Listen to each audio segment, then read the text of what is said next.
Now, an article in today's Sun has been examining just how unhealthy getting hitched might actually be, especially if you're the bride. The drawbacks of getting married for women can include reduced life expectancy, not really, just feels that way, high blood pressure, as well as having to deal with a man snoring. In contrast, the groom will only have to face possible weight gain and a weaker immune system. So that's even if you actually do manage to get it up the aisle. But when it comes...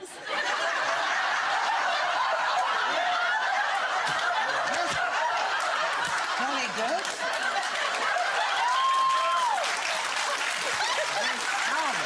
Marvellous. But that apparently is supposed to be very good for your health. So when it comes to getting wed, what are your health warnings in Finnigan? Exactly. It made me laugh, you know, that I thought it was very interesting. One of the other things was, you know, fewer illnesses for women, though, was a good thing. Mind you, don't have time to be ill, do you, once you're married, picking up the socks and staying awake with the snoring and all the rest of it. But, and somebody actually told me a lovely thing the other day about marriage, which was for better or worse, but not for lunch. Which I think is very interesting, because that means you should have the chance to go out away from your partner, loved one, husband, and have a bit of a life from time to time on your own, which I think's the secret of a successful marriage, and very healthy. And as John Collins says, 2 bathrooms. 2 bathrooms. No, I think you could have a bath. That's marvellous to be clean together. I don't think she meant the bath. Oh, OK. Lovely. Anyway, the marriage itself can be very stressful, can't it? The actual day, getting ready for the day, can be a bit of a pain, frankly. And I do think that there's an expectancy from young women now. Worries me slightly that it's all about the day and being the princess in the white dress without actually remembering and pausing for thought about what you're taking on. You know, and if you read this article in the survey, I hate surveys, but, you know, it's hard work being married. Yes. And it's lovely that everybody has their day, and I think that's marvellous.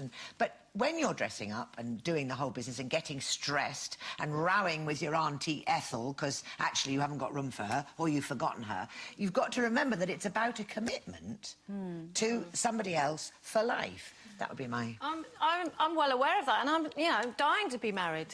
But I'm not yet, and I wish I had £1 for every time I got asked, when are you getting married? When are you getting married, Carol? Well, oh, because there's another £1.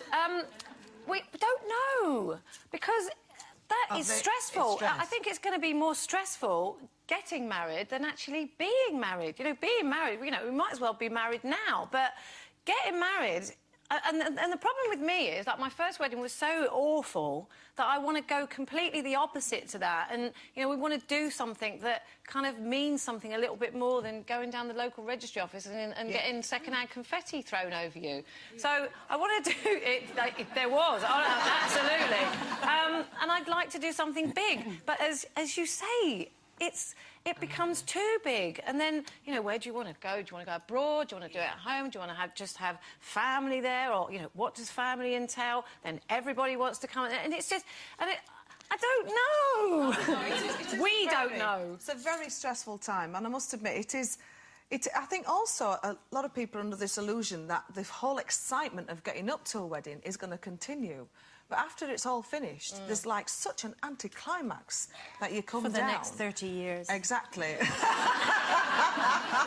what you've done. I know. I mean, I've known so many girls who left, you know, to go and live with and they sobbed for months because they thought... My mum's not here to do it for me. It's me, isn't it? It's me. Have you thought about your wedding yet? Because we think about it all the time. I can't even think about that stage because I come out in hives. Because I'm such a bad... I'm not very good at marriage, and I've always said you can't be good at everything. But Jane, you're such a good organiser. When we saw you at the London Palladium, you were absolutely fantastic, and you organised all that. And a wedding would be a doddle after organising yourself to sing in front of 2,000 people, for goodness sake. It's all about organisation. And then, if you're ahead of yourself, you just enjoy the day, enjoy the person in front of you, and just do that bit, and everything else falls into place. I do want to marry him more than anything in the world. It's just the thought of the wedding that is just... it's just not happening. Do you think that might have something to do with what happened at your last one? Yeah, I married the wrong person, didn't I? Well, yeah.